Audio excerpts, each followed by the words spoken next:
What's going on, guys? Well, just got back from filming the ride and review of this 1998 Triumph Daytona behind me and got her cleaned up, and of course going over every nut and bolt on this bike because just like us, as motorcycles get older, sometimes things don't really work the way that they used to, and sometimes things fall off.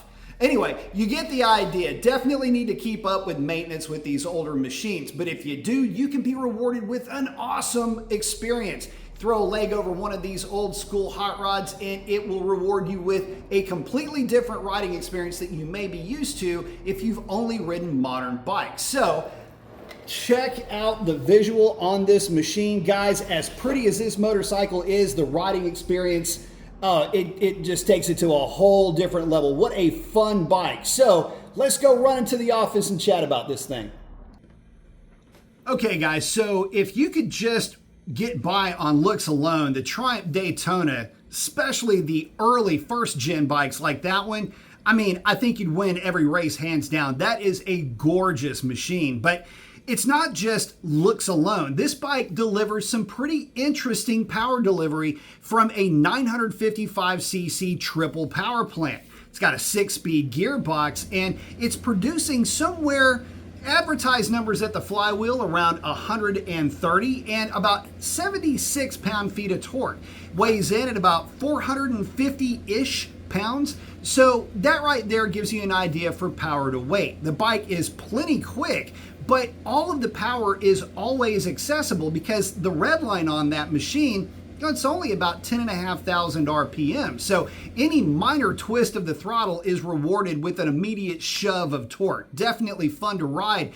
And it's not impaired by any electronic throttle valve or any kind of nanny or anything like that. So yeah, there is no interference. Whatever throttle input you give that bike, it's giving you in performance. So definitely a cool thing. But that's not the only cool thing about this bike. I mean, yeah, it looks great, and yeah, the riding experience is pretty cool, but another neat aspect of this machine is that, well, it's like a lot of these newer sort of super sports are evolving into a bike like the Triumph Daytona. Bikes like the R9 or the Panigale V2 by Ducati, that newer one, or you're looking at maybe the KTM RCR 990, all motorcycles that are around that 900 or so cc power plant size, and all of them making about 120 or 130 horsepower, just like that nearly 30-year-old Triumph out there.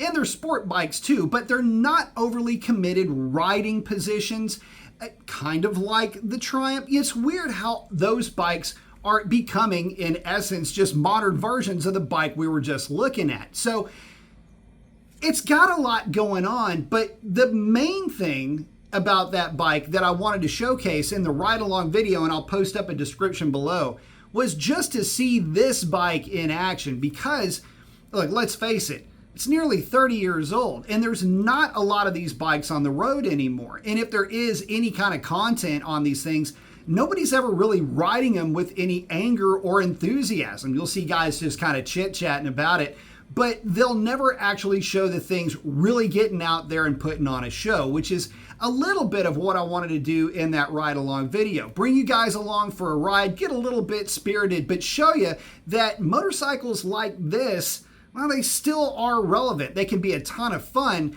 They're a showstopper at bike night, but they are so rich to ride. So there is that. Not to mention there is a little bit of, well, somewhat of an anniversary with this bike. You see, I have been in and around that particular motorcycle for the better part of a couple of decades, but it used to be my dad's bike. And just about 2 years ago, I had reacquired it.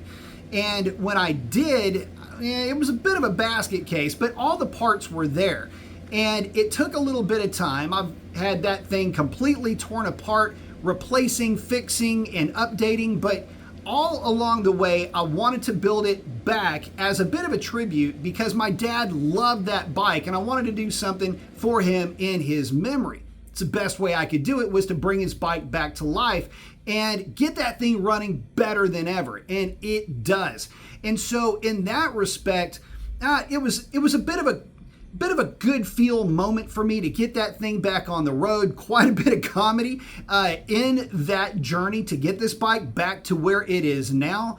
But every time I get a chance to ride it, I completely understand why my dad loved that bike so much. The old school riding position where that long reach to the tank, but still kind of lower foot pegs, the way that not too many bikes are now. The way that that motorcycle just responds when you tip in the throttle or where you go to drop that bike into corners. It's a bit of a throwback riding experience, but still very modern and very familiar to anybody that would have had an opportunity to ride any sport bikes of any genre. So guys, for me, it's a whole lot that comes into that particular motorcycle, and it's one of the reasons why it is so endearing to me. The looks, the sound of the thing, it's amazing to listen to. But the way that it feels to ride is unlike any modern motorcycle, no matter what they try to evolve or devolve into. I don't know that they'll ever be able to truly capture that old school flavor and that old school charm the way that those original hot rods did back in the day. And with that, guys, I'm going to go ahead and wrap it up. If you've got one of these old school Daytonas, let me know about your experience with it. I would love to hear about it. And with that, that's a wrap. Thanks for stopping by, guys.